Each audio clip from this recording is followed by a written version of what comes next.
Bismillahirrahmanirrahim. Assalamualaikum warahmatullahi wabarakatuh.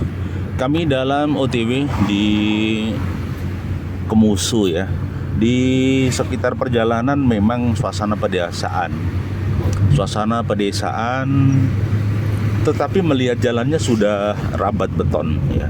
Sudah betonisasi. Artinya jalan di sekitar wilayah Boyolali memang terstruktur, terprogram sesuai dengan rancangan pembangunan di pemerintah daerah Kabupaten Boyolali.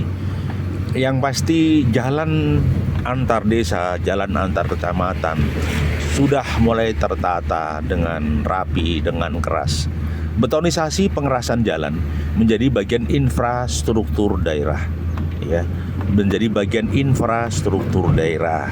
Nah, suatu daerah bisa terpencil misalnya dikarenakan infrastruktur yang tidak tertata atau belum tertata. Maka dari waktu ke waktu dari program PNPM ya, PNPM dulu namanya Program Nasional Pemberdayaan Masyarakat Pedesaan ya.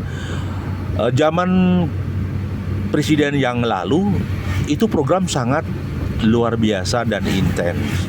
Karena dalam program itu mensyaratkan agar bantuan hibah kepada masyarakat tersebut lewat PNPM diwajibkan subsidi 30%.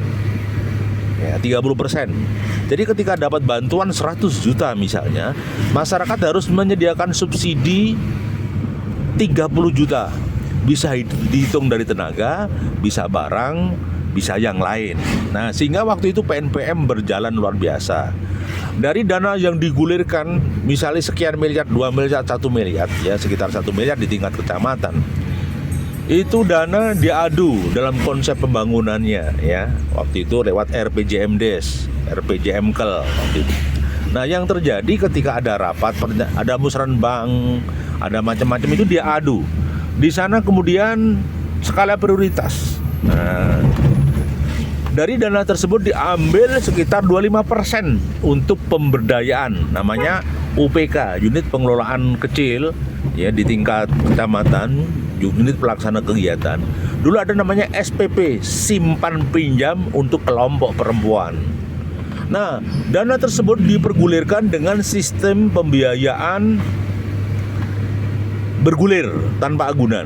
Nah, dana tersebut sekarang berkembang.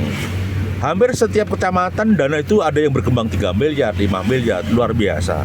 Menjadi perputaran. Nah, dana itu milik siapa? Hakikatnya dana tersebut sebenarnya milik masyarakat, bukan milik desa, bukan milik kecamatan. Hanya sekarang sedang transisi dikelola menjadi kayak badan usaha milik bersama di tingkat kecamatan. Nah, ini sedang terjadi deal komunikasi dengan pihak-pihak terkait. Kembali kepada zaman berikutnya, presiden berikutnya dan saat ini Pak Jokowi, memang infrastruktur menjadi pertimbangan. Infrastruktur menjadi pertimbangan dan skala prioritas. Hanya saja mulai dikembangkan ekonomi kreatif, ekonomi produktif tetap mendapatkan sorotan. Ya, sorotan dan juga mendapat bantuan. Karena apa? Ini era milenial. Tetapi faktanya memang di masyarakat kita itu yang berkaitan dengan fisik selalu diprioritaskan. Dengan adanya infrastruktur yang ada di daerah Kemusu ini misalnya, jujur jalannya luar biasa, masih bagus, lumayan bagus. Tinggal misalnya terjadi perawatan setelah nanti betonisasi, biasanya atasnya pakai hot mix. Tinggal pemerintah ngasihkan hot mix begitu. Gitu. Sementara itu kawan-kawan, ya kami ada di depan SMK Negeri 1 Klego ini. Jadi itu kawan-kawan, banyak kegiatan di sekitar kita yang pasti butuh fokus infrastruktur. Sekali lagi harapan kita pemerintah tetap memperhatikan infrastruktur di daerah yang namanya jalan antar kecamatan, jalan antar provinsi, masing-masing ada pengelolaannya ya, masing-masing ada pengelolaannya. Itu kawan, jadi sekali lagi Semoga pihak-pihak terkait senantiasa mempertimbangkan jalan infrastruktur. Karena infrastruktur entah betonisasi, entah jalan makadam ya, yang sirtu, entah itu jalan hotmix, ini akan mempercepat arus lalu lintas, mempercepat arus ekonomi, dan terkomunikasikan, terkoneknya antara desa dengan kota. Karena bisa jadi hasil-hasil pertanian di desa. Kalau misalnya angkutannya mudah, tidak ada kesulitan, maka nanti barang-barang hasil produksi di desa bisa dibawa ke kota. Gitu kawan. Contoh misalnya kayak tanaman jagung ya. Jagung hasil pertanian bisa dibawa ke kota. Hasil pertanian bisa dibawa ke kota. Hanya butuh memang alat transport yang memadai. Begitu kawan.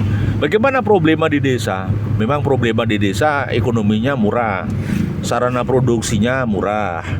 Hanya saja memang kadangkala yang saat ini menjadi centang perenang adalah persoalan pupuk subsidi yang mulai dilepas dari sedikit. Bahkan wacananya di bulan Juli, pupuk yang disubsidi tinggal urea plus NPK, sedangkan ZA-SP36 organik wacananya tidak disubsidi. Kita kembalikan kepada pemerintah saja. Pemerintah lebih arif dan bijaksana di dalam menentukan pilihan-pilihannya. Saya pikir begitu kawan. Semoga kita senantiasa sukses masuk desa Kadipaten yang ada di Boyolali. Ya, hampir jalan yang kita lalui ini, pinggir jalan menjadi lirikan. Ya, lirikan pengusaha, lirikan rumah tinggal.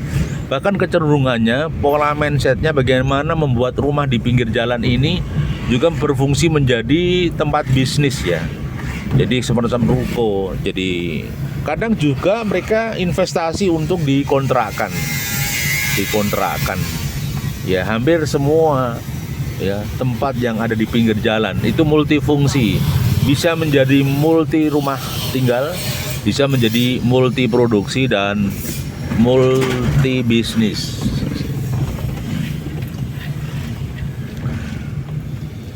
Baik, itu yang kami sampaikan. Ada semacam beberapa kreasi. Jadi yang pertama tadi adalah infrastruktur sangat mendukung. Itu butuh sentuhan dari pihak-pihak terkait. Kemudian yang kedua, peran masyarakat untuk aktif mengambil kepentingan melihat potensi lingkungan masing-masing. Dari melihat potensi itu bisa diolah menjadi bisnis. Saya yakin kemauan kita asal ekstra keras dan kerja keras, insya Allah hasilnya luar biasa. Terima kasih, sementara begitu yang kami sampaikan, semoga bermanfaat. Jangan lupa masih bersama kami Sukamto Sastro di Mojo Channel. Jangan lupa subscribe dan tekan tombol loncengnya. Semoga kita semuanya dalam ridha Allah dan diberkahi. Assalamualaikum warahmatullahi wabarakatuh.